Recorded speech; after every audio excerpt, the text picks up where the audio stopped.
Check, check. Microphone check 1 2. Okay. That was weird. Every time I think I'm going to actually know what I'm doing, and that is not the case. I don't know what I'm doing either. Let's be lost, we'll be lost together. I don't know what I'm doing either. Let's be lost, we'll be lost. And we're back. Back. Mercy and the Manz. We talk about gigs, married life as co-band leaders, and all the stuff in between. Yep. So I thought, I'm just going to jump right into it. So we're also going to do a card pull. That's been one of my favorite things that we've added is Soundtrack Stories card pull. But I wanted to debrief one of the most recent rock and roll team building gigs we did, which was already a week ago. That feels like a lifetime ago. Yeah, it does. Doesn't even feel like we were gone. We went to San Diego and stayed at the beautiful historical Hotel del Coronado. Mm-hmm. And it was Maybe the fanciest hotel we've ever been in. We've been in some fancy ones. It's up there. yeah. Certainly maybe the most expensive hotel we've ever been in. I always go back to the Grand Wailea as being one of the nicest ones we've stayed at. And maybe it's not totally fair because it's not the same, but like Coronado was a big thing for me because I've seen the movie Some Like It Hot, and knowing that Marilyn Monroe stayed there and that's where it was filmed was really, really exciting. Knowing that there's a haunting there was fun for me. I didn't see anything. I tried. I looked. I was going to take the tour. Didn't take it. But it was so pretty and magical. I have realized, though, that I'm the type of person now when I go on vacation and I don't have my kid, I'm less inclined to want to be around other people's kids. Well, it's like, what are they all doing here? Certainly the differences in the way that we parent versus the way other people parent become very stark in those moments. But it was like, what are you even doing?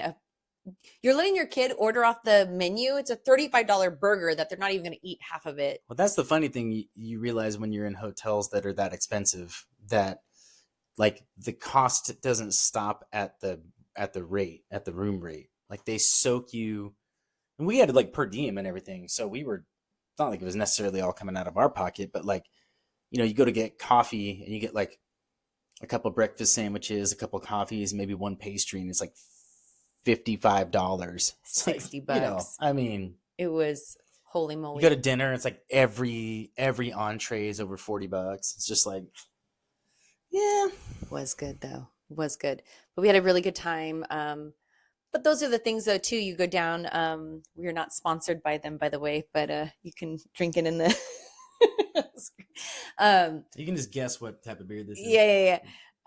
We couldn't have gotten in the water if we wanted to, because everything was saying that sewage and contaminated water, so you couldn't get in. That's the thing about Coronado Island though, and like I love Coronado Island. That's not our first time down there. It's beautiful, but they often have sewage leaks, so that you can't get in the water. And there's an air base down there, and they do their training runs around Coronado Island. So all day, and so loud, prop plane, helicopter, jet, like over and over and over again. Because, if you're in the Air Force or the Navy or whatever, if you're flying planes, you have to have a certain number of like training hours every month or week or whatever. And so they just do laps. So you're at this like super expensive hotel. It's beautiful, but like you can't get in the water, and it sounds like you're in a war zone the whole time. Yeah. It's like it's a little weird, but it was great, and it was probably one of the I would say easiest gigs in a while for us. Yeah, I mean, yeah, and also let me just say, like, we had the ability to go the day before the event or arrive the day of the event. We're pros. We know how to, like, I wouldn't say work the system because we were given the choice. We got to the hotel at like 10:30 in the morning the day before the previous gig. day. Yeah. And then we didn't fly out till like 2:30 in the afternoon the day after. So that was maximizing. It was definitely a built-in mini. No regrets on that particular. I had so much fun. Yeah. But we got there, spent the whole day at the pool, food. One of the best margaritas I've ever had. Yes, agreed. And the second best margarita I've ever had. Walking around, and then no sound check, no nothing that day. Did No. we even like nobody else even came in that day? We just Wendy. Wendy. We saw her that Mhm. evening. Bray That's did right. too, but he was meditating in his room. He was a good boy. He was doing It's work. because he knows I'm a bad influence. He doesn't want to get out in the wild with me. It's a little true. I love it. I like to party. What But do you want me to say? Life is short. You should party. Well, we more. were pretty good that day though. Yeah, we were under control. Yeah, we were totally under control. And then the next day we pretty much had all day until like 3:00 sound check, Yep. which that's the only thing though. Like every freaking sound check is hard. This one was hard. It like I don't understand. Well, the thing we run into over and over again, and we run into it with Mercy too, because we'll get pinged for events, and they'll tell you like, oh, sound and lights are provided. You kind of like read between the lines or do a little digging, and you find out there's like hotel AV company, and the hotel AV companies are not always and often not skilled at handling live music sound. But was that the case this time? Yeah. Because I swore I saw Encore. Encore is the Yeah, hotel whatever. AV company. Oh. And but the company we were dealing with was different. It might have been contracted through Encore, but it's the same thing every time where it's like they're used to like running a few mics for speakers and maybe like like a projection screen or something like that. They're not used to like 25 inputs and running monitor, 6-7 monitor sends and all that kind of stuff. And they're always like scrambling. Oh, we're out of cables. Yeah. Oh, we don't have any DIs. Oh, like, oh shoot, we're short of microphone stands. Just stuff that like we don't ever deal with because we got Frank and Stu. We got our boys. But that's why we fight so hard to keep Frank and Stu on stuff that we do. Because when they go, oh, sound's provided, I'm like, I'm gonna bet that no matter who's doing it, it's probably not as good as what we can bring in ourselves. Yeah. And Unless it's somebody we already know, like Mark or Nils or somebody yeah, like that. and like Thor Audio does right by us. Like there's not it's not that everybody's bad, but like because with Rock and Roll Team Building, we're doing so many of these like jumping on a corporate event kind of thing. It's not built around us necessarily. We kind of get stuck with the hotel AV company, Right. and they just don't have the chops Yeah. because it's a different thing. Like it's running live sound for bands is way different than just running what would be like typically corporate event sound. There's just like way more inputs, way more monitor sends, like the EQing, the routing. It's all more complicated and more demanding, and they just often fall flat. And there's so much They're more. very nice, but there's just like it's just you're looking at them kind of going like, I'm making a very reasonable request. On your cat's getting in the bed. We have Jackie bought a bed for our cat, and our cat, being a cat, ignored it for a week and a half, at least, Longer. maybe 2 weeks, maybe 3 weeks. I don't remember. Now, Just when I was getting ready to get rid of it. yep, no, and now it's her little kingdom. I love it. I love it Yeah. so much. She fits perfectly. It's great. Maybe I'll superimpose a picture Yeah. on this episode. Anyway, I'm just saying, like, from where we're coming from, being live music professionals, we'll make requests or sort of like be explaining things in a way that makes total sense to us, and these people will be looking at us like we're speaking Chinese. And it's like, Yeah. I'm not making an unreasonable request. It's just you guys are not prepared with the gear that you need. And it is something that I truly don't think civilians understand. Like in these moments, it is really not knowing at all what you're going to get. Mhm. And and it's that thing again that we were talking about in the past couple episodes of not wanting to bring that energy in of like, you don't want to take somebody's head off, but also I'm standing there after an hour, just like, all I want is to not hear noise in my ears. And I just want one little change, and it feels so hard, and I just want to be able to do a good job, and you're keeping me from doing a good job or making me feel like I can do a good job. And then you've got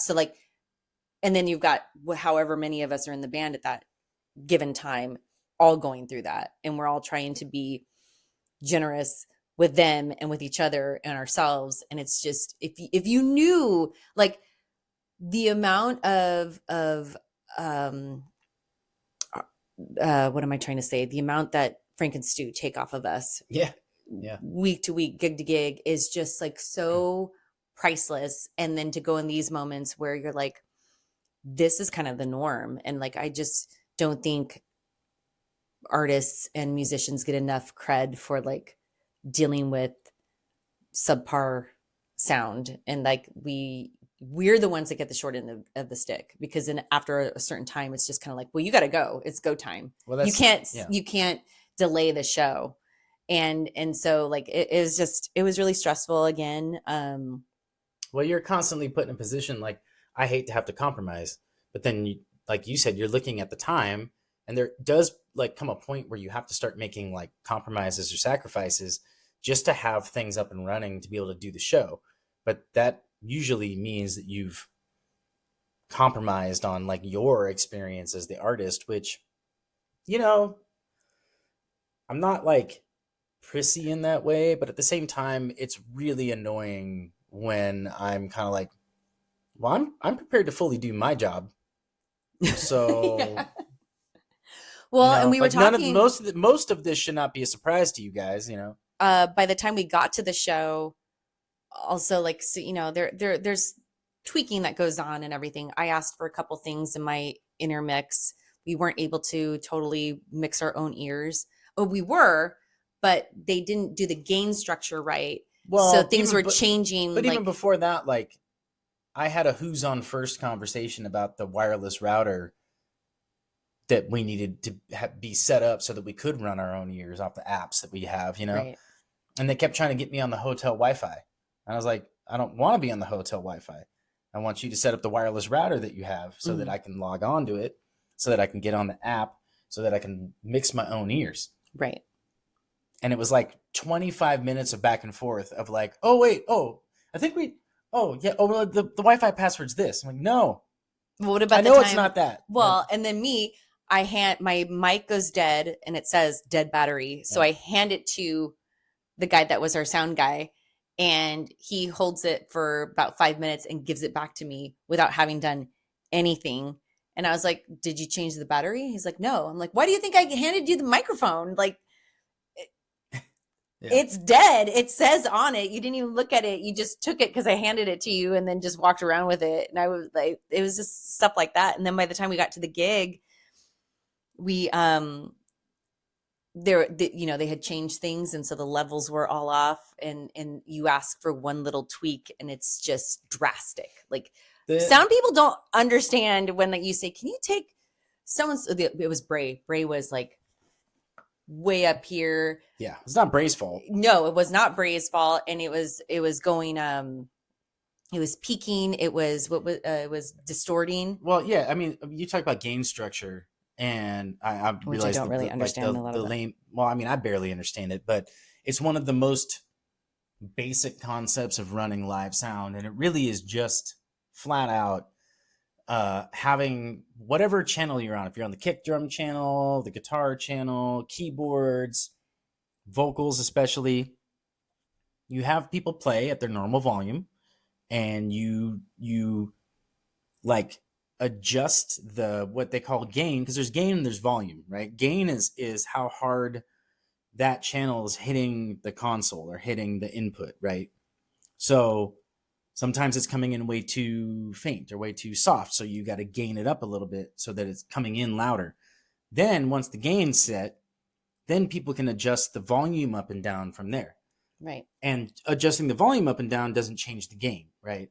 And so that really matters, especially when you're dealing with monitors, because let's say, okay, I'm checking my vocal microphone, and you want it to be at, let's just say, negative 12 dB or something like that, right? Just a very safe level. And you think of the sound meters that everybody probably is familiar with. Like, you want it to be in the green, maybe slightly into the yellow if you're really pushing, but not much into the yellow. And Right. You definitely don't want red. No. So, normal workflow would be, okay, hey, and this drives me nuts though too, because I'll talk smack about musicians too as far as sound check goes. I got some pet peeves, which is Oh, let's go on. having done like what feels like a million sound checks in my life.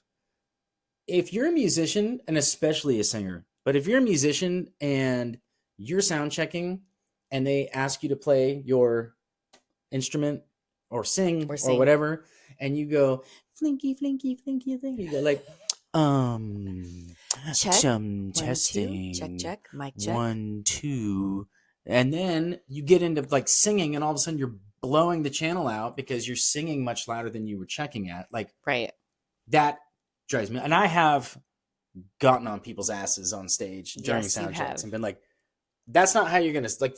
That's not how you're gonna sing. Like you got to sing, or you I got to would- like what? Give me the loudest patch you got on your instrument or Yes. whatever. You know, I always have a hard time because with sound check, I do get a little lazy because with our guys, they know what to expect. Yeah. Sound check isn't so much sound check for us anymore to a certain extent. It's just like making sure things are cohesive and that things are all where they're supposed to be. I know that Stu knows though what I'm going to be singing like and what, Well, what we're- his adjustments are. we're on the same system with the same microphones and instruments, whatever. There's a fairly like narrow like change. You know, maybe one day you're singing a little louder, but maybe one day you're singing a little less loud, whatever. But it's not drastic. But the Like- thing with me going into like the sound check for that, I wasn't warmed up. So I always am like, it's hard to warm up for the sound check. And I try to like be mindful but like also not blow my voice out in sound check because I haven't warmed up to sing at the most hardest, loudest level. But like, so that's been messing with me on some of these sound checks because I want to be as true to that, but I'm like, well, I don't want to like blow my voice out. Yeah, I gotta Though. blow your voice out. But- Sack up and sing. You don't gotta But- sing. You only sing for a short amount of time. But I do know better than to go like mic check 1 2 check, you know. Well, So I try anyway. to be mindful about that. But what he's saying is once you've done that and we've all adjusted our volume to what we want to hear in our ears, you can't then go and change the gain structure. Well, you can, but it's gonna affect everything else. Right. So like, this is just science. I don't know. It's not. I'm not an expert, but you know, if you let's just use the negative 12 dB, which is a very safe level. You know, be very safe for all applications. But if the microphone or the instrument channel or whatever is hitting the board at that dB level and it's consistent, then when we go to mix ears, or if they want to turn things up and down slightly front of house, whatever, like it doesn't affect, like you could have a different level of my voice in your ears than I do, but the gain doesn't change. Right. But let's say the gain's negative 12 and you've adjusted my vocal, or like I like my vocal really hot and I have your vocal really hot too. So I got it turned way up. Great. He hears everything. I don't miss a thing. You ask my band. I've never missed a mistake ever that's happened on stage. Nope. I do the James Brown 5. We all do Jaque that. 5. But basically, yeah, if it's hitting the board or the console or whatever at this level, and then your monitor mix the vocals up here and somebody else's is here, whatever, it's not affected. Like everybody can have a different volume. But if you have yours set here and mine's here and whatever, and then they go adjust the gain because all of a sudden they're like, oh, it's not loud enough in the front of the house, or it's too loud and they turn it down. Everybody's level, wherever they have it set, will be turned up or down, like relative to, it's like it's all relative, right? Right. Like, and But it could be It's- drastic and you don't it's know. it often is because the gain is more drastic than the volume. And again, I should not know more about this than people who are being professionally paid to do sound. But like adjusting the volume on the fader is not as drastic of a change as messing with the gain structure of the channel. So, you know, to me, it's like that's the stuff. There's technical snafus, there's miscommunication, and people aren't prepared for certain things. I have tons of patience for that. I got tons of understanding. I'm nice, whatever. I got zero tolerance for not knowing how to gain structure channels because I can do it. And I am not a sound guy. You just look at the meter Mm-hmm. as you volume all the way down, you look at the meter and you go, okay, up, down, okay, that's good. And then you don't touch it. Right. So when you got somebody like Bray, who he's a pro singer, like he sings consistently. He's not up and down. He's not screaming in the mic. He's not pulling it way out. Right. His mic should not be distorted. I should not be hearing distortion in my ears Mm-hmm. because that means that his mic is gained up so loud that it's peaking and it's distorting the channel. Right. And to me, I'm like, if I'm hearing that, that means that you're hearing that front of house. There's no way I'm hearing it distort and you're not. That's not how it works. So then I start going like, do you just not care that his mic is distorting? Or do you not hear it? Or do you not understand why it's distorting? Yeah. And then I get pissed off. It's like the time we Do did tell. it's like the time we did a I won't say the venue because this could be walked back, but we did a venue and they had a sound company. It wasn't our sound company. And there was consistent feedback in the room at the higher frequencies. Mm. The sound guy couldn't hear it. His hearing was so shot that he couldn't hear that there was feedback. And all of us on stage, we could hear it in our ears. We took the ears out and listened. We were deer in the headlights, like, Well, because when we said when we pointed out, oh, that's feeding back. Really?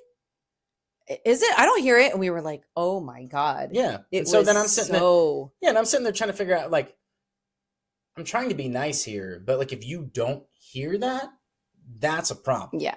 You're Yeah. wrong. You're in the wrong Yeah. field, sir. So anyway, that's the Um, kind of stuff that we run into on some of these gigs that really, really like grinds you down a little bit because it's just like, because then I mean the difference is, and we've talked about this when we did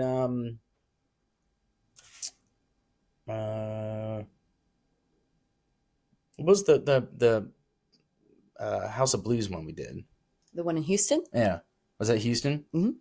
Where it was just like the smaller venue, basically, but it was a live music venue, and the people that were working the event were live music professionals, and they got a late start wiring the stage, and there was a ton of stress.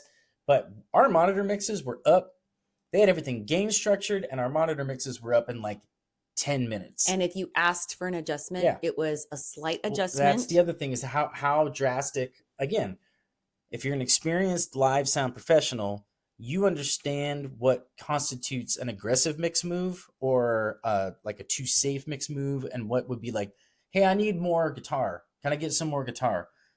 Okay, well, generally, if you do X amount of more or X amount of less, that's like a good place to be. Right. And You you don't could- just go like all the way up or all the way out. yeah. Yeah. So I kind of look at those differences where you're like, okay, when we've worked with pro sound companies or worked at venues that are specialized in live music, like they do that stuff all the time and they know what they're doing and it happens very quickly. Then you go into these other spaces and it's like you're a sound professional. I realize this is maybe a slightly different thing than you normally do, but the mechanics of like, don't you gain structure? Like if Mr. CEO's walking around with a headset mic talking to the crowd all TED Talk style, you didn't like gain structure that microphone. Right. You didn't ring it out for like feedback frequencies. Like it's the same concept. Why does it all of a sudden like disappear when it's like a live band, you know? And coming back to that though, how do you feel? Do you feel us being a couple in those instances create more dynamics? Because I know that I'm giving you, like, we're having a conversation telepathically to a certain extent. And I was just wondering, like, bringing it back to like, that's not our gig, but we're both doing our own thing on that gig, but we're still a couple and we know each other. Like, do you think that ever comes into play a little bit? Because I think you're always very, very aware of everybody and where they're at and what they need. Like, I don't feel like it's just me, but I do know that you are definitely looking out for me and making sure that I'm okay. But I know that you do that for everybody. But do you feel like that's like an added thing on any of these? Have you felt that? If so, not in a bad way. I like. You're right. I clock where everybody is on stage. I know of somebody like, for example, on this last in San Diego, Stefano, who amazing singer, but really he tries so hard to go with the flow and doesn't want to be a problem, And Clay Bell did this same thing on that Nightmare Houston gig, not the one we were just talking about, but the one previous to that. And Stefano did it on that gig too, where they're just like, I don't need anything. Hey, our Stop our it. cat is clawing the couch. I will turn you into a pair of slippers. You won't reach your 6th birthday. I don't think I won't come over there. And this is staying in. I'll come over there right now. You want it? I don't think so. Rude. I didn't think so. Anyway, they try so hard to be accommodating or go with the flow or just be like, well, I don't really need, And then it's like you look over and it's like Stefano has no wedge and no in-ears. And it's like, But that was a little pet peeve for me. And I love me some Stefano. So it's no like slag against him. I don't have anything, no beef with Stefano. But why would you not bring your in-ears? I bring him everywhere I go. So Like they're like, and he said, I didn't know. We're 99.9% of the time on in-ears. Didn't bring his in-ears. So to some extent, I felt like he was being a little bit like, I don't need anything because you effed up. You didn't bring your in-ears. You should have brought your in-ears. Yeah, I bring my in-ears everywhere so that I can justifiably be disappointed if they give me a wedge. Can't be disappointed if you didn't bring your in-ears. So there was that. So I felt he was kind of like, well, I'm good. Like, I don't need anything because he didn't bring his in-ears. Yeah, and so part of it was that. That's maybe? fine. That's fine. But from where I'm sitting, I'm also like as a band leader and just clocking where everybody's at. I'm like, okay, well, I can't solve one problem. I can solve another problem, which is you need to be hearing something. Right. Like you're not going to do a 90-minute dance set with no monitors on this like ballroom stage. Like, that's going to be miserable. But it also like, again, it's sort of like grinds my gears because I'm looking at 3 different sound guys. There's 3 sound guys working this event and none of them are clocking. I'm clocking it from the drum chair, but none of them are clocking it. Right. And I got a very little patience for that. Like, again, the House of Blues thing, I was annoyed that we were up so early, that we didn't need to be, because it was a frickin' hour before they were ready for us. I could have slept another hour. But the annoyance quickly dissipated when I realized, like, well, they know what they're doing. Right. Like, and it moved fast. Yeah, we might be tight on time, but we're not going to be like,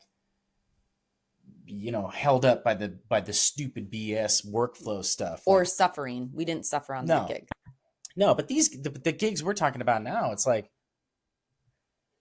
I don't know. It's just to be treated like an inconvenience. That's where I get a little like, and they were mostly nice, but it's also like, oh God, well, shoot, you need a microphone stand for the snare drum mic. It's like, unless you can attach it to the drum hoop, right? Like, yes, you need to put the microphone on a stand. You can't just lay it on the drum. Like, yeah, and that's when it feels kind of like. Stuff like that. It's where you feel like we're supposed to bring the party, the atmosphere. We're supposed to do this whole thing. And that's where I'm made to feel like, am I not like important and thought of when I'm supposed to be doing this? I have a lot of responsibility. Granted, I'm one of all of us that have this responsibility together and to each other. But it does feel kind of sometimes that we're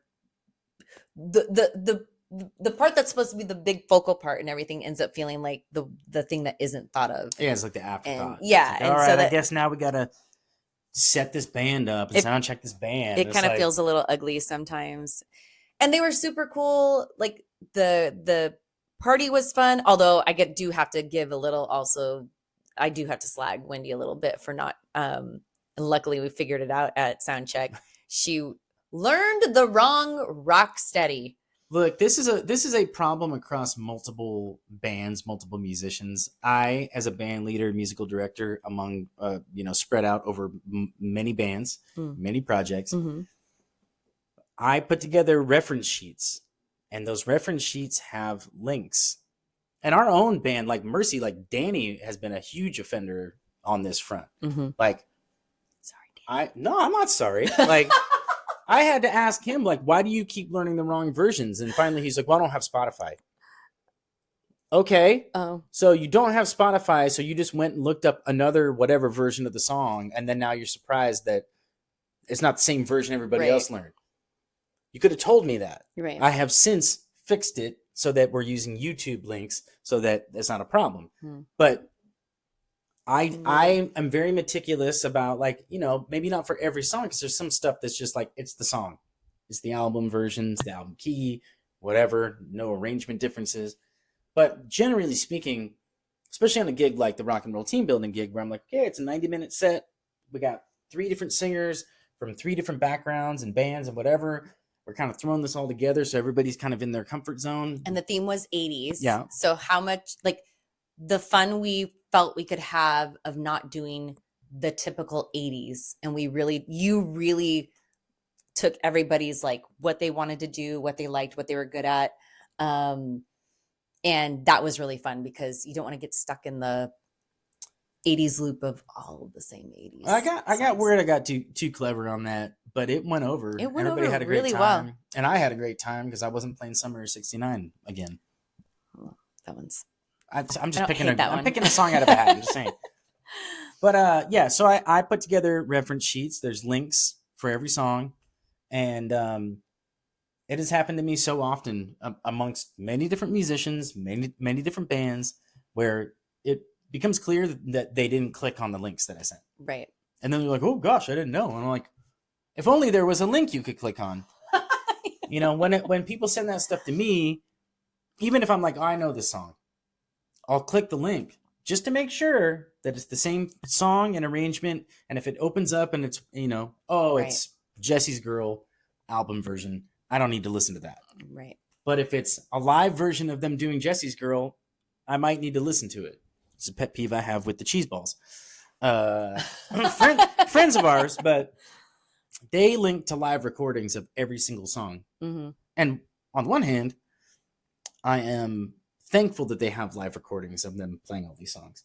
But It's because their live recordings. it's their live recordings, Yes, them okay. playing these songs, which can be very helpful if you have unique arrangements, if there's key changes, if there's something notable to be paying attention to. Right. However, if you send me all live recordings of your band,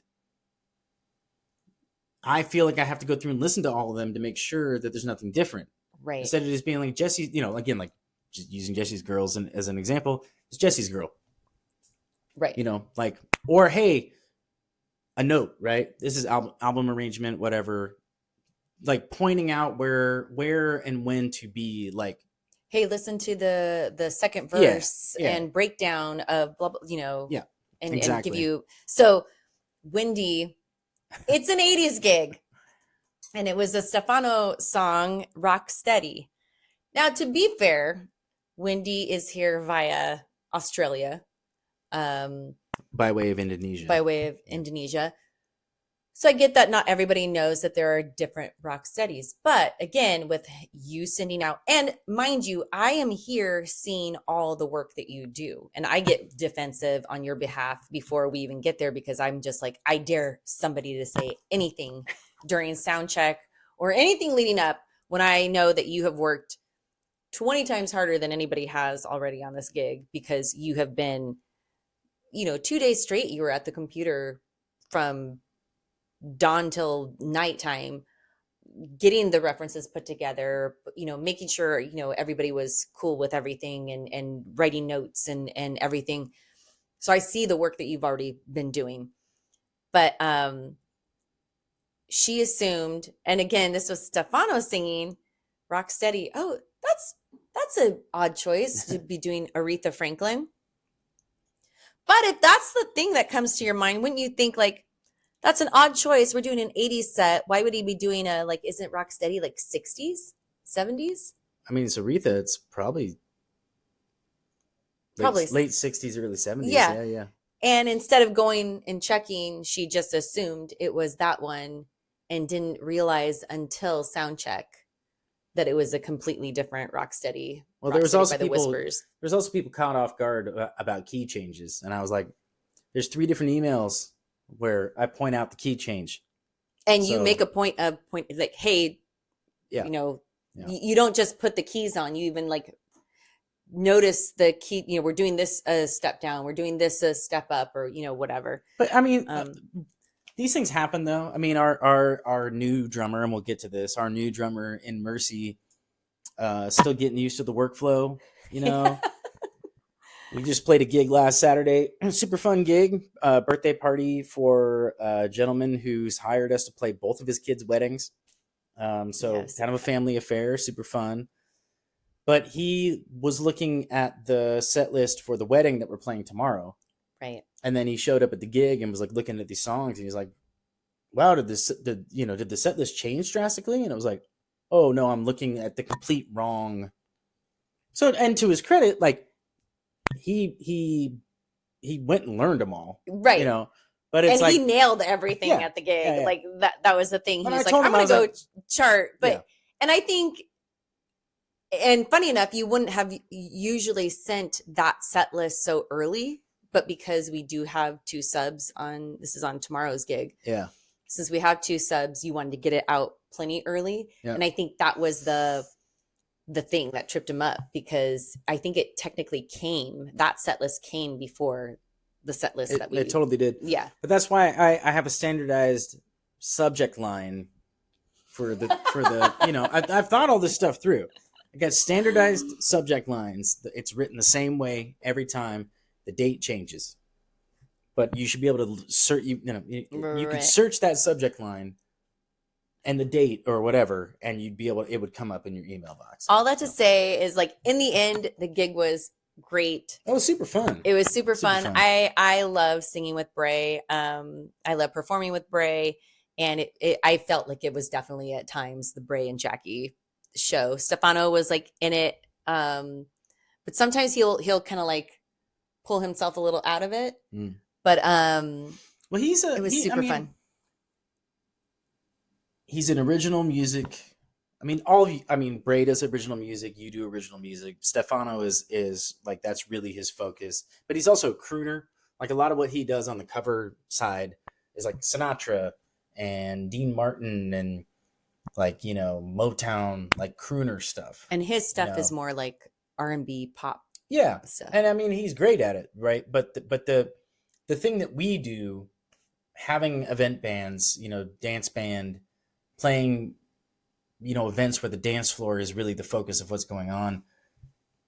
You know, it's just that experience. Both the songbook that you guys have that I could pull. I mean, you guys sent me awesome songs, super fun, and even to the point where, like, Bray sent me some safe songs, and I was like, can we do some of the, like, fun stuff that you do, Neon, you know, Neon Velvet?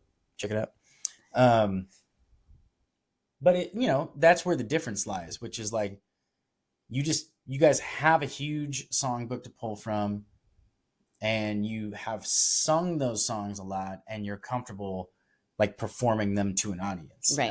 and like controlling the energy and controlling the experience the audience gets. Like, I did, however, take this opportunity to learn a new 80s song for me, because I thought 80s party, we have to do Madonna. Yeah. But Lord Jesus, don't let me do Holiday. And Like a Prayer is another one. Like, I just feel like they're always the same Madonna songs that get done. So I really wanted to do Borderline. And so fun. And I learned it for the show. We're gonna keep it in Mercy, I think. But like, that was really fun because I hadn't performed that off book ever. I think I've done it like one other time where I like threw it together or something it like also that. went over great. Like, It was really fun. It's like, I mean- people don't know people don't know they want to hear it unless you play it. mm, And then they're like, oh yeah, I remember that song. And that was like one of the early Madonna, like true 80s Madonna, I feel. it's a fine line, often a fine line between trying to do stuff that not everybody does, or getting too clever to where you lose the audience or you lose the dance floor. Sometimes it's a trial and error thing. I Yeah. mean, we've told stories about songs we've, you know, rolled out thinking like, okay, we're on the cutting edge. Like, we're we're The gonna get to first the band that's we're gonna get finally there. gonna be the band that gets to this song first, and it's like nobody Womp knows it, womp. right? And so you have to be judicious in your cleverness, I guess. Yeah. And I didn't know how Borderline would go. I just know I like it.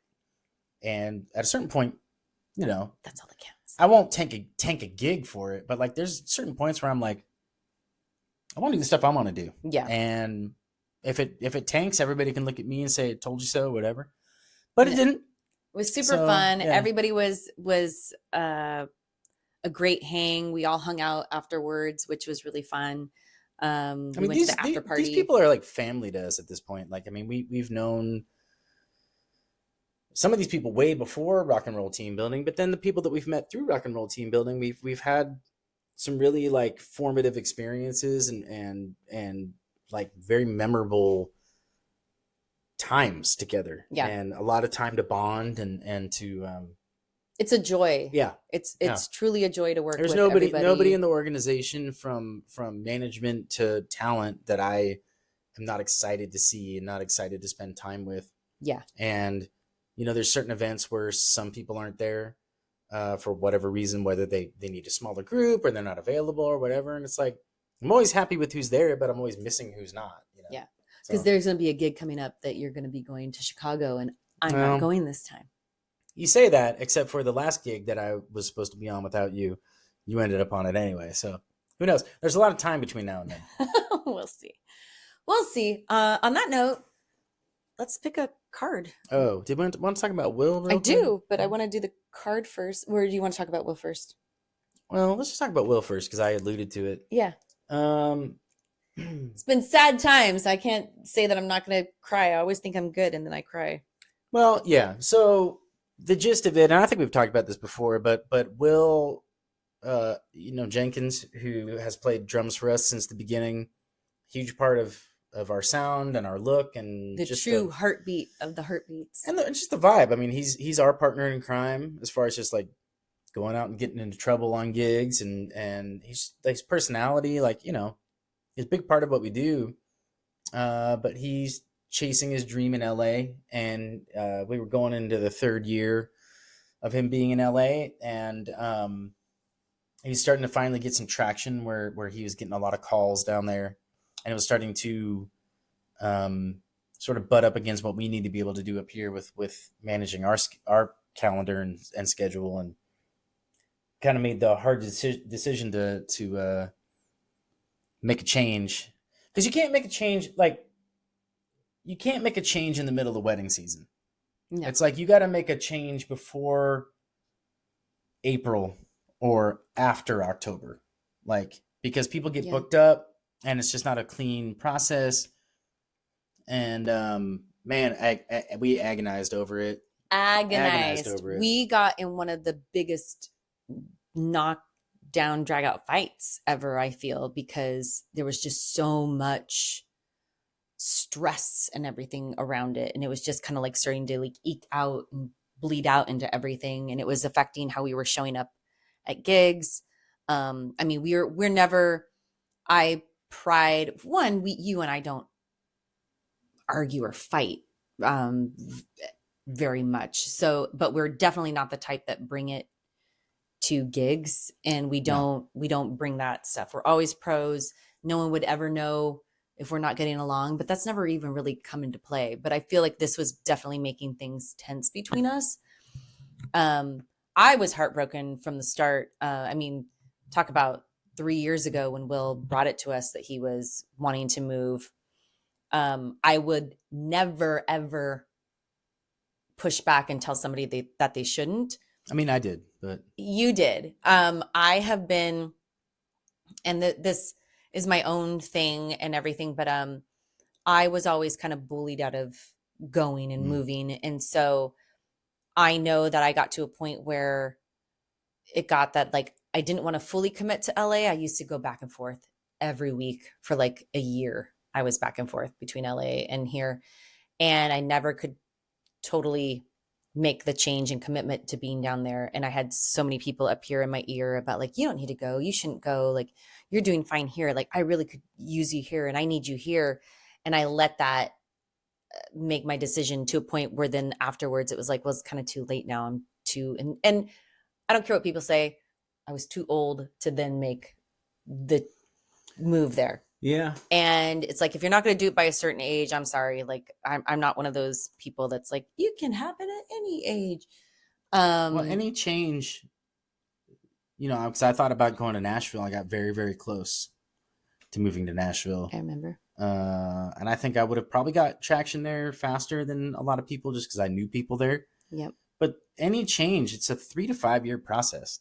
Mhm. Like to get into town, to network, meet people, to start playing some stuff, to get sort of pulled into whatever's happening in town. I think you could cut that in half. You being you, I think a lot of people, maybe 3 to 5 years. I think you would have within a year. Yeah, maybe. And I appreciate you saying so.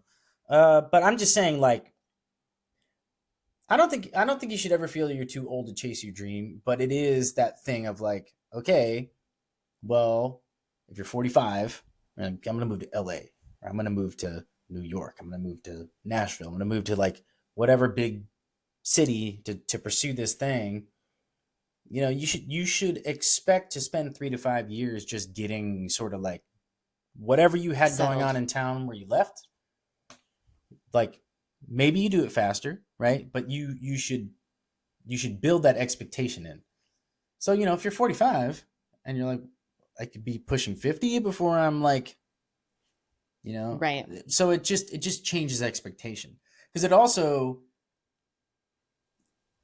I think when I was thinking about going to Nashville, it wasn't that long ago, but it was long enough ago that it was like, well, if it doesn't work out, I could still get back here and kind of get back into the flow and not be like aged out.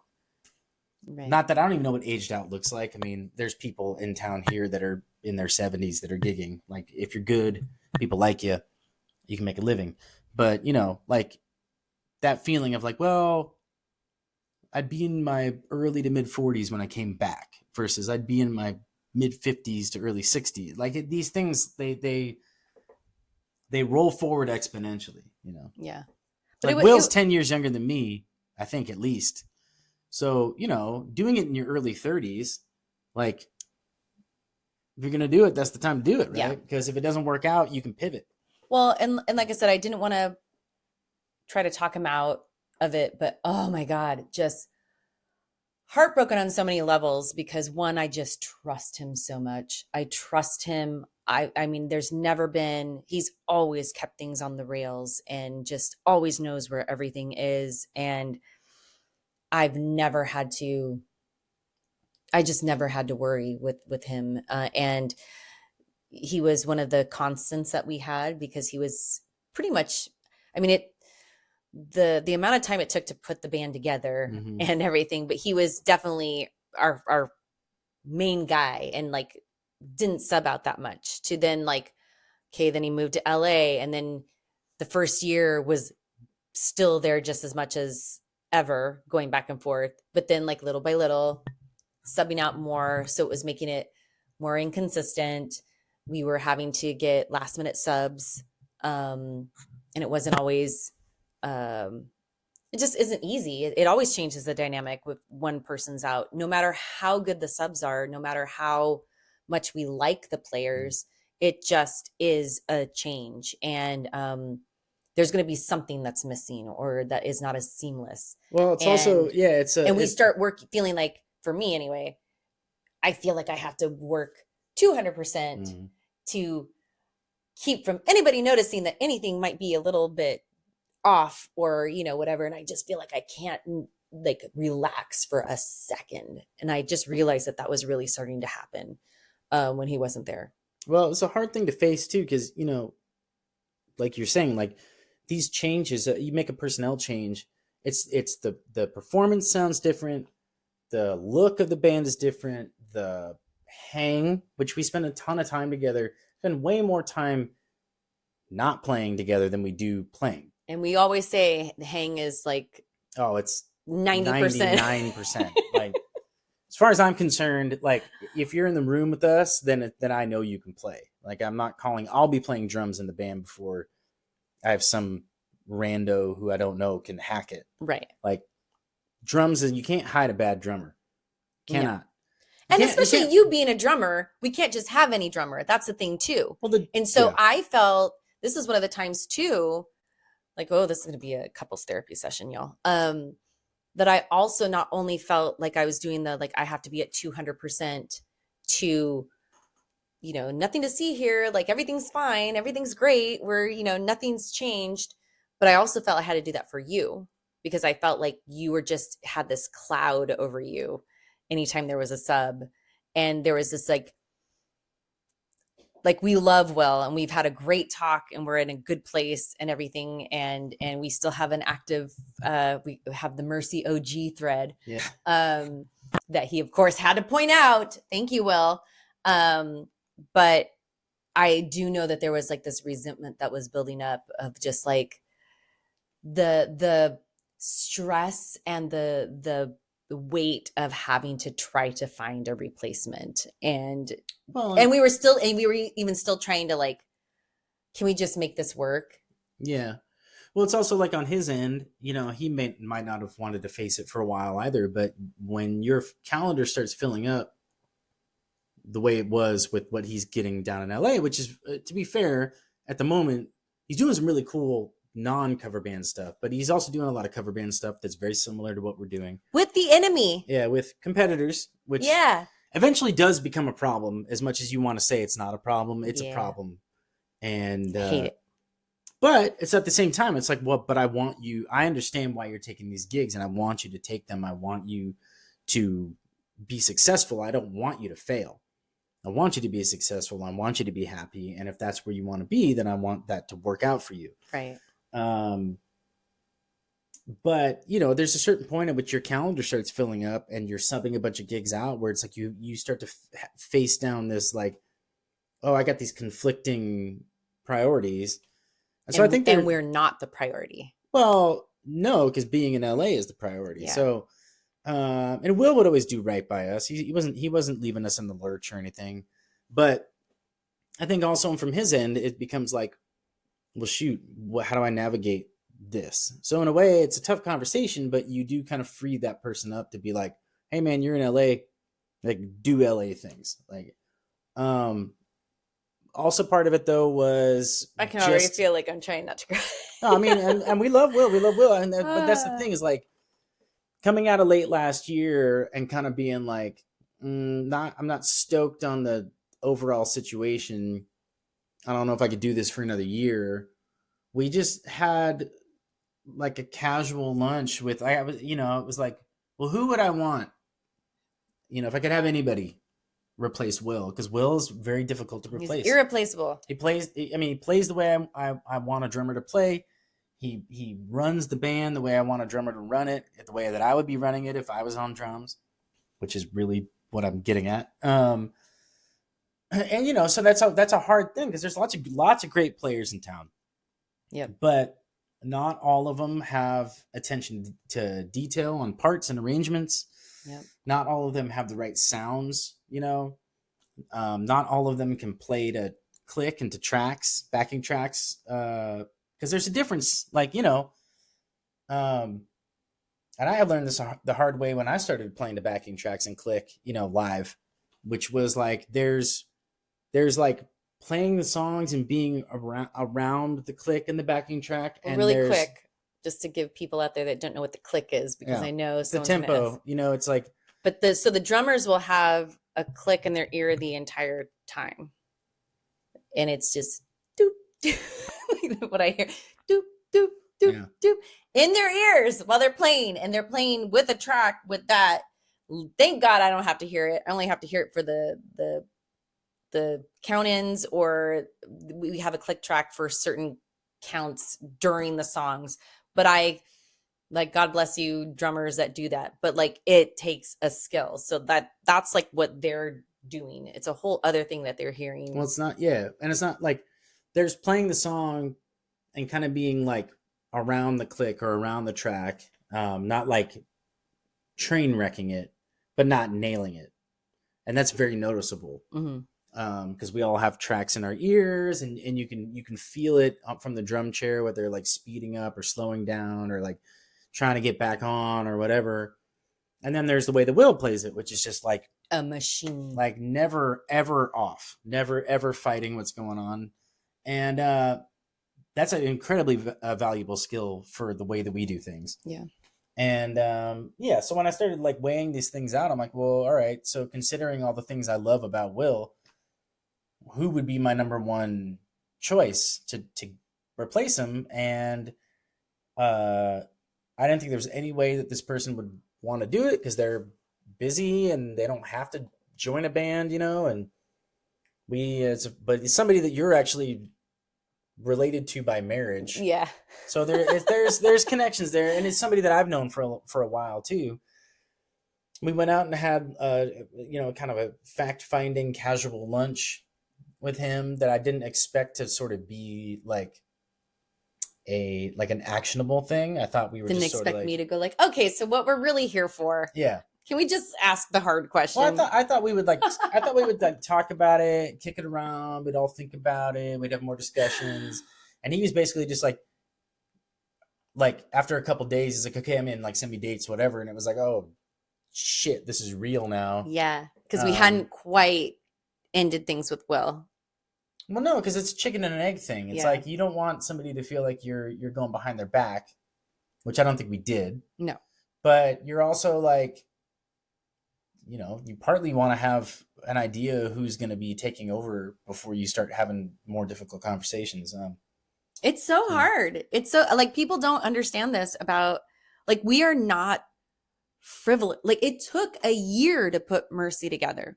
We could have put a band together in a week. And other people do. And yeah, a lot of people do that. They but we were like, we want players that aren't in a million projects. We want people that have attention to detail. We want people that are going to show up for which these guys are so hard to wrangle for promo and everything. But they've always been fairly reasonable, but it's like pulling teeth. But just all the things that we're gonna factor in and everything. I think we were a good fit for Will also in that he hadn't really done anything like that before. He played in bands before, but not like this. And I like to think that we prepared him for what he's kind of been doing and everything. And I like to think that, we gave him a leg up and you got him prepped for what he would like need to know and have down to walk into these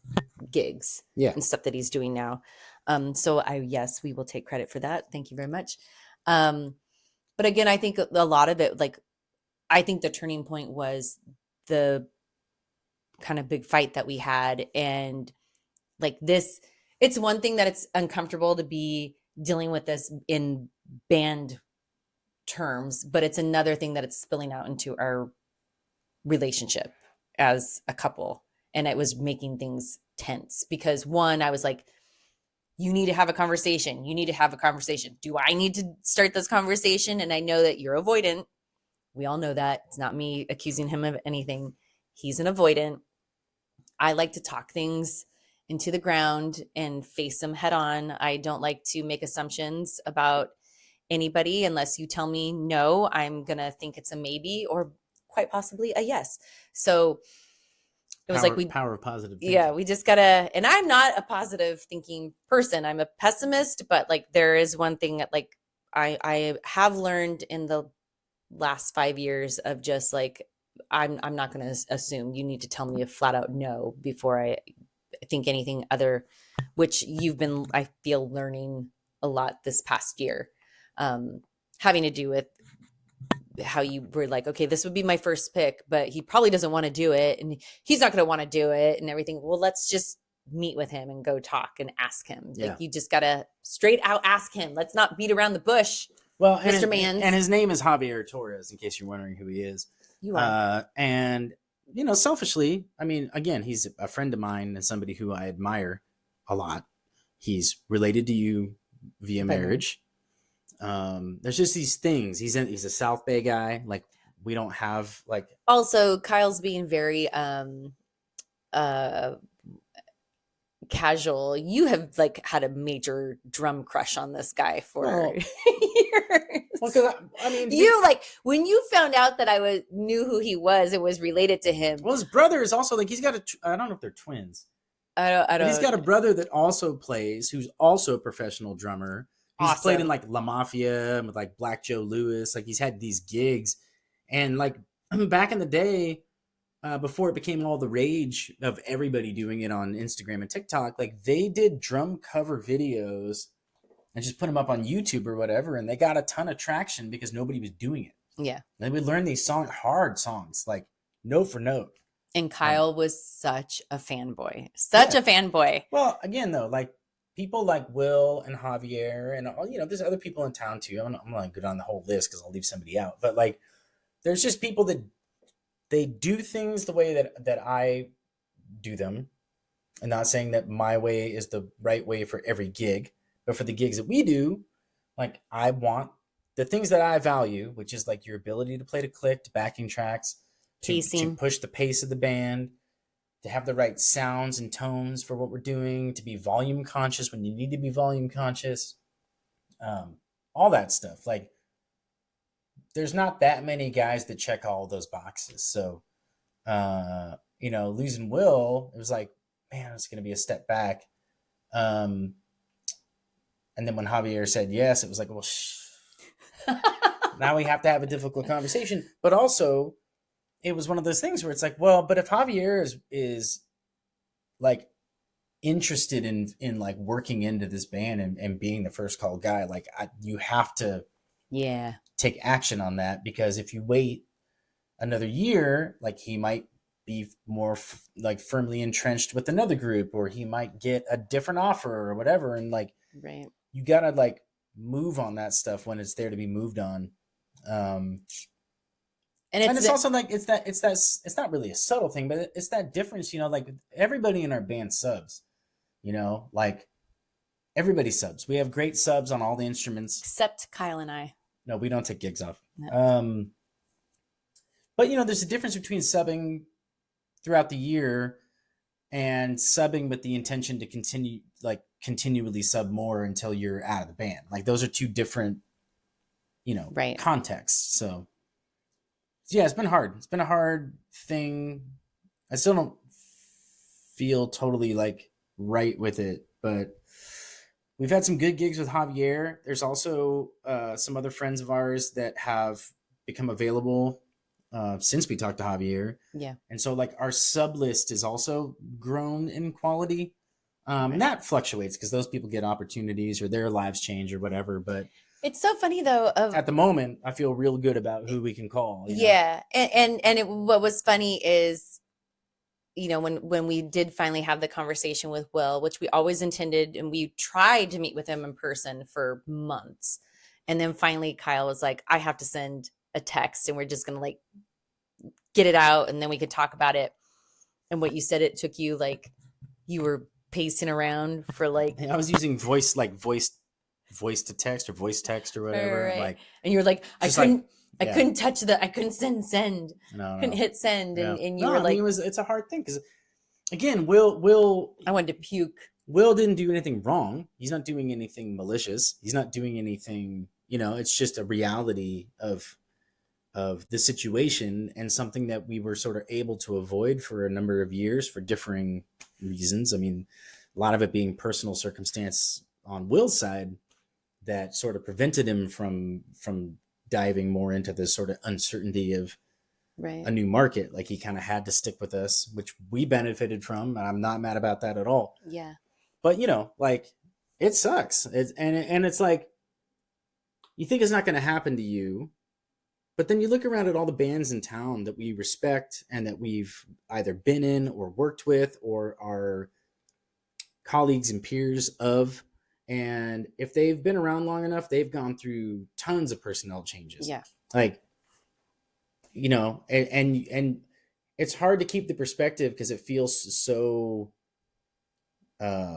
like fraught. It feels so acute. And it feels so risky. Like, what if because this is what paralyzed me is like, what if we pick the wrong guy? Yeah. What if it doesn't work out? What if it puts us in a really tough position? On and on and on. And then you look around at these other bands and you're like, They survived. Yeah, and sometimes for better, sometimes not for better. But if it's not for better, then you just figure it out. Yeah. But I had to really more than one time kind of look around and be like, oh, we Pop Fiction, band we respect. I'm like, how many different musicians have been in that band? Right. Neon Velvet, like Bray's band, has gone through a number of personnel changes. Like Right. every single Pop Rocks, the band we were in before, even after we were in the band, they've gone through personnel changes. Like Right.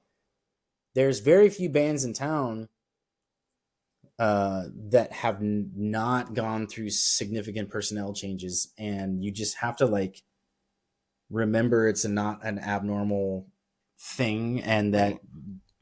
you, especially now that we're like, it was hard in the beginning when we were putting the band together because we had no reputation, we had no events, we had nothing to like sort of show people that we were like serious, Right. But now it's like, well, we got years of consistency that I can show you. Like I can show you what everybody in the band's made Right. year over year, where like, and like so it makes some things a little easier when you can go to these people. I mean, I remember when we got Brian in the band on bass, and granted, like this was like the same way that happened. but this was like post COVID, the busiest we've ever been, just because everything got rescheduled and people were booking new. It was just like sprint for a year and a half, 2.5 Right. years. But I was able to go to Brian. We were able to go to Brian and go like, well, here's all the gigs you can have. Like if you can take all these gigs, but Right. you don't have to take them all. But it was like, that changes the discussion. And Brian's been a friend of mine for a long time. Mm-hmm. So it wasn't even like going in cold, right? But it was like, Right. it was an advantage to be able to go like, well, these are all the gigs and this is what they generally pay. So you got a pretty like okay idea of like what you're getting yourself into. I am proud of the fact that people have, they see us in a way that's like, we do get texts and emails quite a bit of like, hey, just wanted you to know that I'm available to sub, or I'd love an opportunity to play with you guys, or stuff like that. Like we're now being the group that people are kind of coming to and want to play with, and that's a sense of pride and everything like that. It has been funny to watch you, like you said, some people that came up available after we offered it to Javier, and you're did I choose wrong? Like, should we made the right decision? We made the right decision. Yeah. Yes, we did. Like, we're Well, good. We're good. It's like, yeah. and Well, it's, because you start thinking like, well, maybe this person will be able to do more gigs overall in a year than Javier could do, and maybe this is the better, and maybe Javier should be the sub or whatever. But A, you honor the conversation that you've had. B, you honor your initial gut instinct, and C, you just trust the process, and that like if it doesn't work out here, you'll figure it out. yeah, Maybe it's not ideal. Maybe you don't want to be figuring it out a right. year after you've already done that. But Yeah. like so I can't take another heartbreak. I mean, I would, but I don't want to. well, but you realize again, like looking around at these other bands, and you go like, well, there's a force of will that exists. Not Will Jenkins, but there's a force of will that exists where you go like, hey, all right, well, it's unfortunate this person's moving on to other stuff, but like we have a standard, we have a vision, we have a way things go, and this band does things a certain way, and we will find somebody that fits that. And if it takes a little while, it takes a little while, but like it's not like a fatalistic impossible thing. You just have to be like, we have a culture, we have a personality and a vibe and a look, and we have all these things established, and you and I sort of like are at the head of that. And so it's like, it sucks to have to do personnel changes because of all the things we talked about, all the things that can change, all the sort of uncertainty that you bring in for the time that it takes to get sort of like settled and on your way. But the flip side of it is like, well, we know who we are. And so we know who would fit into this, or we know who would be like the right person or whatever. And then you just try to go make it happen. And we've already done several gigs with Javier, and there hasn't been like a steep drop off. Oh, I was never worried about the playing. Like he is chef's kiss. He's great and everything. It's Well, just we haven't built up like no, it's been momentum yet. no, because our winter was pretty slow comparatively to previous years. So there was a big gap between like, okay, cool, we're getting you on board, and then like the next gig is not for a month and a half. Well, right. And also honoring gigs that he already had on the books. So Right. it's not like a full on jump in. It's kind of more like a trickle in the beginning. It's and we also have, it's also tough because you know, like when Will joined the band early on, when we weren't even a band yet, or like hadn't come out yet, it's like he was getting out of a different situation which wasn't working for him anymore, and he was sort of like willing to kind of like he was willing to just take the leap and be like, well, I want to make a change anyway, so like I'll do this. right. I feel a heavy responsibility to keep our band and sound crew working, and it Yes. keeps me up at night, you know. Yes. And so the thing is, when you bring somebody in, like this is the push and pull, because there's that part of you that's like, well, if I find somebody who's like less established, less quote unquote pro, I don't mean that as like an insult, but just like somebody who like Javier's like toured with artists that people know, and he's been called like last minute, like, hey, our drummer broke his arm, we leave for tour in 2 days, can you cover a month of dates? Right. And he goes and covers a month of dates, like playing stuff like note for note. Mhm. Like that's a level of professionalism and a level of like being established, that when somebody like that comes into your organization, you're like, well, shoot, like, all right, this is awesome, and I'm humbled that like they're on board. But then you're like, well, I got to keep them working. Right. You don't want to like be like, jump on board, and then we have the slowest year we've ever had or something like that, you know. You don't want them to lose money joining your band, right? Yeah. So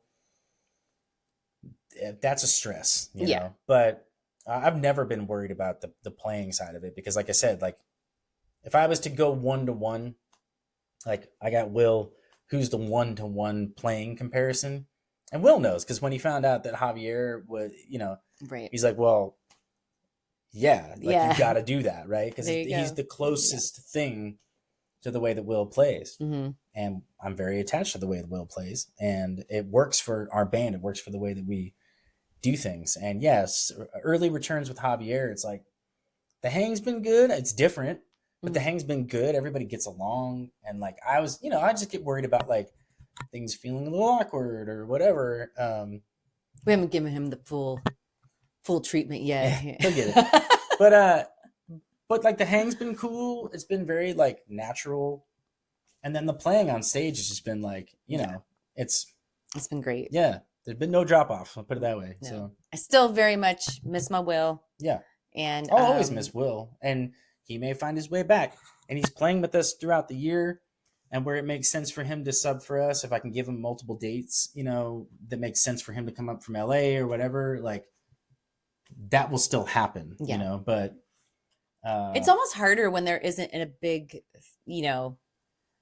thing that happens when it is this way, and it's just like, it would have been easier if you would have done something wrong or ticked us off or whatever, and then you feel justified in making that decision. But it's like when it's this way, and you're just kind of like, well, we could do it. he also like partly out of necessity and partly out of like a willingness to do it, You do that every time. yeah, well, you know, can't not hear it. He put in a lot of effort to drive up or fly up and still work with us a lot. And I'm very appreciative that he did. But it would have been a different thing if he was like, hey, I'm moving to LA in January. Like, I'll finish out this, run of gigs, and then I'm going to be down there. Right. That's not the way it went. Yeah. So then it was kind of like okay, well, you are down there, so eventually you're going to be down there full time. But when is that? Like, there was no like, okay, this is what's happening, and this is the time frame that's happening. It was sort of like, we'll see. And it went a lot longer than I thought it would. So I'm very appreciative of that. But that does,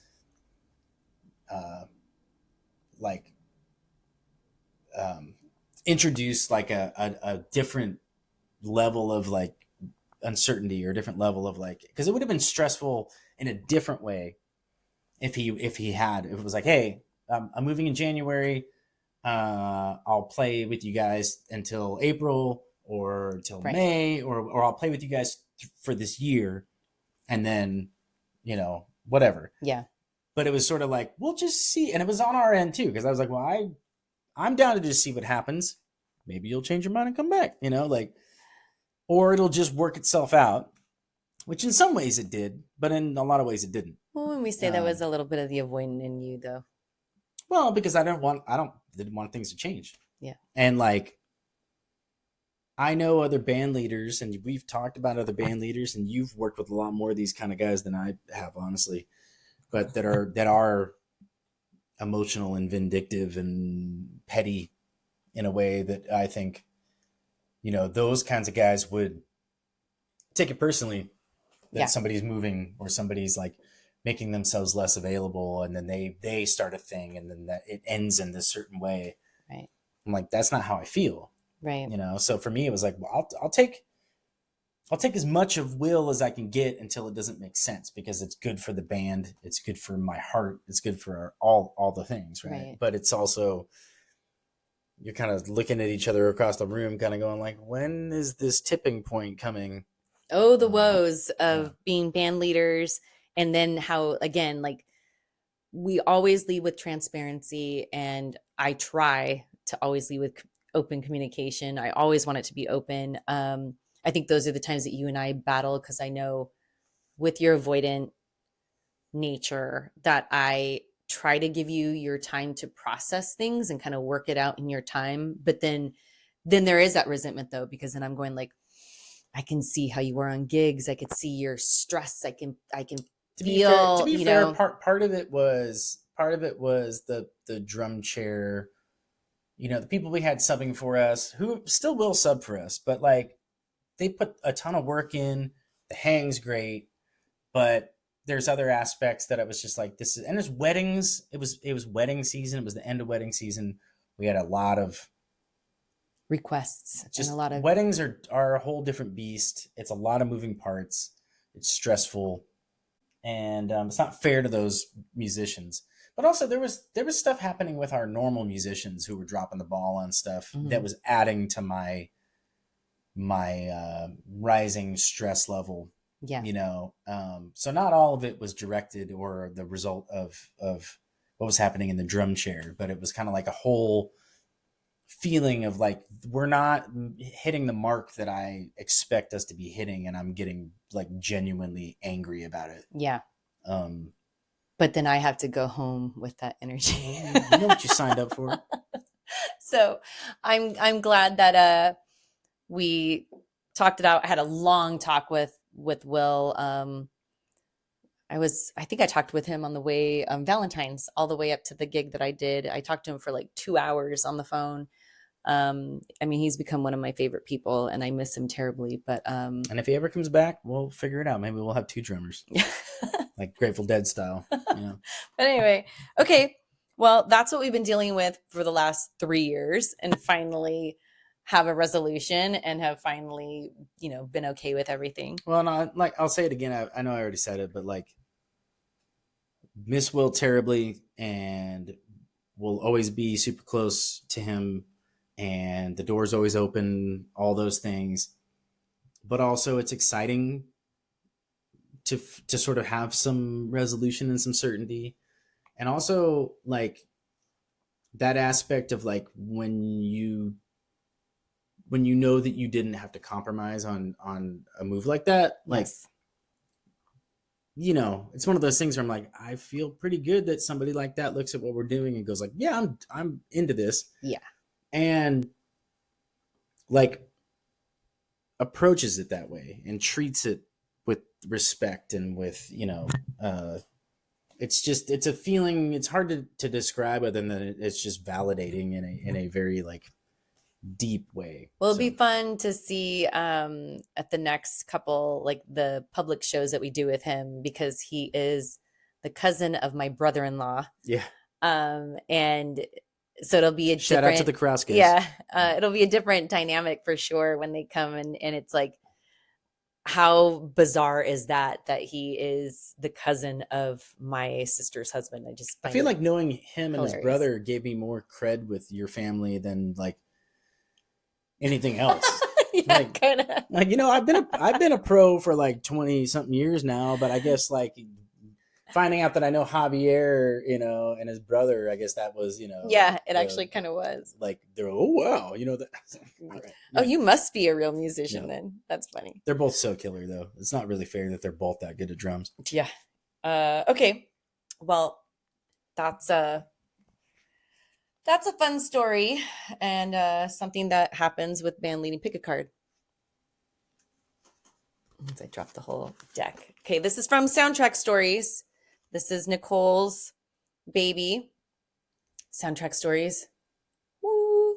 And it's been one of my favorite things to do. And Bray ran the last Soundtrack Stories portion of Rock and Roll Team Building. And he killed. And yeah, he killed it. It was in San Diego.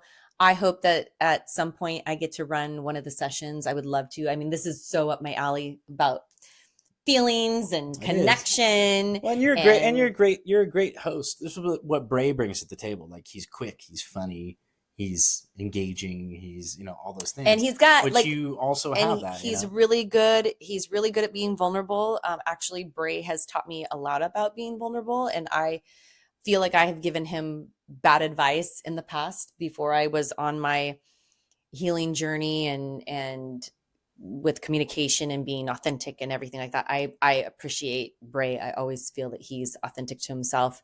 I love working with him. I love him. I love you, Bray. And He's one of a kind. we'll definitely have them on. I want to have them on the podcast because they're Bray and Noelle are married. They're in a band together, and they're also have a they're in two bands together and an original project together. Plus, she's a dentist. She's a dentist. Yeah. So I would love to have if them you need on. to get your teeth and- looked at, you can look. I don't know where she's at, but but I want I to would talk. trust her with my. I would molars. love to ask them about things of you know, dynamics of being married and being in a band together. It's not for everyone. not for everybody. Yeah.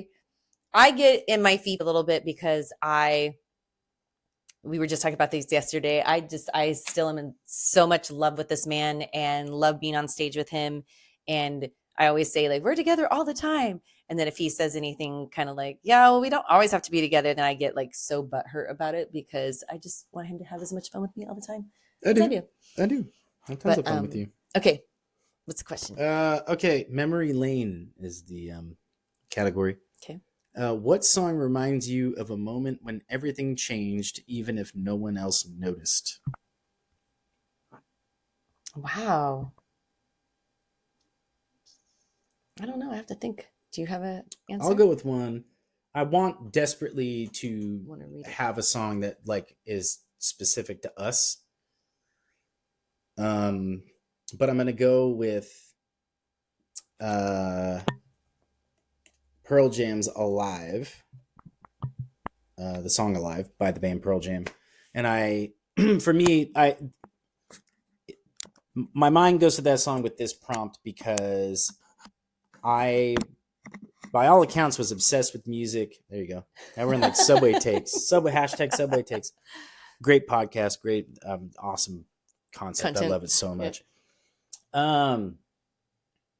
By all accounts, I was obsessed with music before I could even speak. Like I would ask for more music. I called it Ore for some reason. Like what was it? Ore. Ore? For what? More Ore. I guess that's what I said. I don't know. That's cute. I was not making sense even before I was not making sense. But like, I was obsessed with music from the second I heard it, and I ate up all the stuff that my parents listened to. And luckily for me, they both have great taste in music, and they had like overlapping but also different tastes in music. I mean, like I got exposed to like Van Halen and the Cars and REM and Tom Petty and like all the classic rock bands, FM radio. There's music on all the time in the house, in the car, whatever. And I loved all of it. And I would have been totally fine listening to just that, you know, stuff for the rest of my life, honestly, probably. But I just feel like there's a vivid memory, a vivid moment of, because I'm an MTV kid, you know, like I wasn't old enough for the super early MTV, but like all the like Michael Jackson, Madonna, like mid to late 80s, and then obviously from then on, MTV was on all the time. Anywhere I was, grandma's house, MTV's on the TV. You know, like at home, come home from school, MTV. Like Mm. that's how I found new music. But the first time I really felt, because I was like some of that late 80s stuff, you know, New Kids on the Block and Young MC and just stuff like that, that was like Vanilla Ice, and it like kind of came and went, and I was like, oh, this is a fun song, this is a fun song, but it didn't like stick. But I remember, I guess it must have been 91. Um, and grunge, like, you know, this all Guns N' Roses and all the hair metal stuff was on MTV all the time. And then there was just this, it felt like it just happened overnight, but there was this shift where all of a sudden it was like grunge. It was the Seattle bands, Alice in Chains, Soundgarden, Stone Temple Pilots, you know, Pearl Jam, all Mudhoney, all these bands, that was just this shift. And I can just remember vividly the video for Alive is a live video of them playing it at a venue in Seattle. But the video starts with a black and white shot of a wave, looking at a wave overhead as it crashes out away from you. Mhm. And it was the sound of the wave, and then the riff to Alive starts, and then I'm crying. I'm like getting choked up because it's such a like seminal moment and it's just like all of a sudden it's just this band in this like box theater in Seattle just playing this like ripping song. And it was like, for me, I was like, I could never see myself being in Motley Crue. I could never see myself being in Guns N' Roses or Poison or anything like that. And I was like, I don't know how, you know I want to be in music, but I'm not like, I love Van Halen, but I can never see myself being in Van Halen. Mm. And I felt like when grunge hit, I was like, I could see myself being in these bands. And it was like the first moment where I felt like I connected with and found like my music. Mm. That it wasn't like, I still had all my parents' stuff and all the stuff they exposed me to. And I mean, to this day, Tom Petty is probably my favorite artist of all time. I mean, I still love all that stuff. The Cars, REM. I know I keep going back to the same bands, but like Van Halen. I mean, I love all that stuff. But that was the moment where it was like, oh, because I was in 5th grade. I remember, because people, looking back, it's so funny because like grunge hit, and then it was the popular thing for about 2 to 3 years, where like all the cool kids listened to grunge. And I remember people being like, you don't listen to Pearl Jam, you're not cool. And I'm like, okay, but I could pull the tape out of my backpack right now. So what is that? Like, I remember like struggling with that. And obviously those people stopped listening to it and I continued on. But it just felt like the moment, and I can just point to that moment and be like, that was the moment that I was like, oh, here's music that's going to be my music. That like, this is where I'm getting my formative influence from. And it won't stop there, but this is where it starts. You know, this is where the end of my like parents and that generation's influence stops, and my like taste takes over. And those guys are obviously influenced by they all listen to the Who and Neil Young, like they're coming from that school, but they're doing it the way that they're doing it. And it was like, oh, I'm like on the ground floor of this, and this is my shit. And so I don't know, to me it feels like I can point back to that moment, and then like being in the middle school right after that, and like setting the goal of getting into jazz band and all, like that was the time frame, those 2 to 3 years, that set up my professional music career. Like it just goes right back to that. And if things had been a little different, I probably wouldn't be an accountant, but I would be doing something else. You know, so Man, I feel like we should just end it there. I don't even feel like I have a good enough answer. Even if no one else noticed. I think for me, well, because I don't think my parents. I mean, I think my parents, like, they understood that I wanted to buy these records, or that's what I started asking for But I don't know if they totally got at the time. I think they eventually did, but I don't know that they totally understood at the time how much my like brain and ears and everything had like locked into this thing. Mhm. So that's sort of why my mind went there. Yeah. I mean, I have so many. I feel like when people say they have sexual awakenings, I have musical awakenings. So I have so many moments where I was always discovering something, or and so many different genres. And I mean, you know me, I know as much about 50s rock and roll to musicals to country to, R&B, and you're always amazed at all the songs I know. Yeah. I think for It's me, never ending. yeah, I think for me, I think what I'm getting caught up on is that even if no one else noticed, I don't think that applies. I think you can take or leave that. Yeah, I No. think for me, when a lot of that changed, I wouldn't say everything changed, but when Linda Ronstadt put out her Spanish record, and it was the first time when I discovered Linda Ronstadt and when I discovered Selena, because it was two artists that connected with their roots. And it was so nice to have somebody that represented me, being this Mexican American kid Mexican Americans. that didn't grow up speaking Spanish because my dad forbid it, because he was so old school and was worried about us being bullied for speaking Spanish because of the life he led. And so we weren't allowed to speak Spanish, but we had the music on.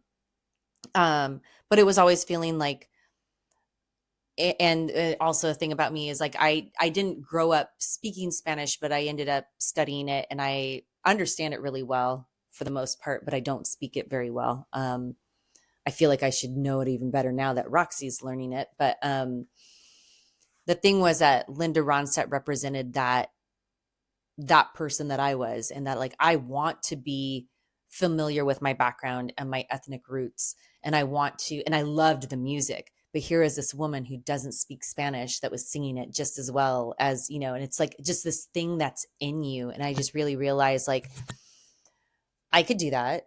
Like I always loved mariachi music, and I always loved singing along with Juan Gabriel and Yolanda del Rio and all these artists.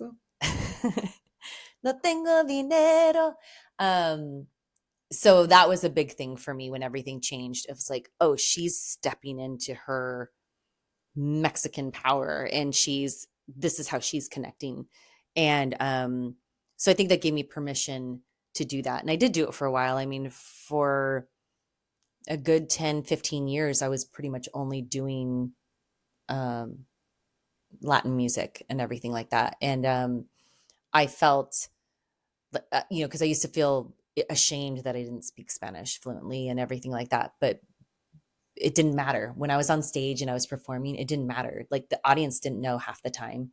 And they were just the pride that people, I mean, the Latin music lovers, they are I feel, and I will die on this hill. Latin music audiences, fans will support the hell out of you. Like, they will come, they will buy records, they will support you, they will buy tickets, and they love you, and they just want to support you. And it was always my best crowds and everything, and they always made me feel like I was a part of them. It wasn't that, like, no one gave me that much. I mean, I got it some places that if I didn't speak Spanish, but at that time, actually, I was speaking better Spanish than I do now. But and because I was surrounded by it so much. But and we talk about this all the time. It's a muscle. If you don't work it, you lose it.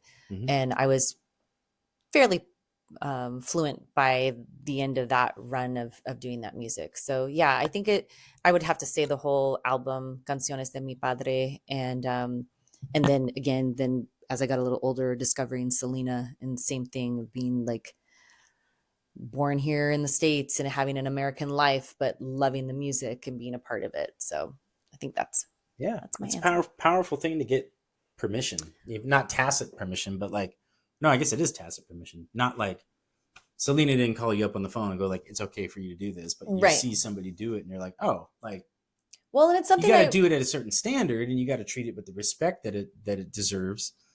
But like the rules that you set up for yourself, well, I don't speak fluent Spanish, and so I can't, and it's like right. so easy to talk yourself out of that stuff, and then you see somebody else do it, and it's like, oh, Well, it's even been now. I mean, the last time I did a cover was for my dad a couple right. years ago, and I've been missing it. I haven't performed the music in a long time, and I keep thinking, like, what's to stop me from doing a cover, putting a cover together, and just doing one song every now and then, or even doing a one-off. I'm like, I still know enough people that I could go and do like a 30-minute set somewhere and stuff. So And like, I can well, hack on drums with we'll that see. stuff. We'll I got see. cowbells and wood blocks and stuff.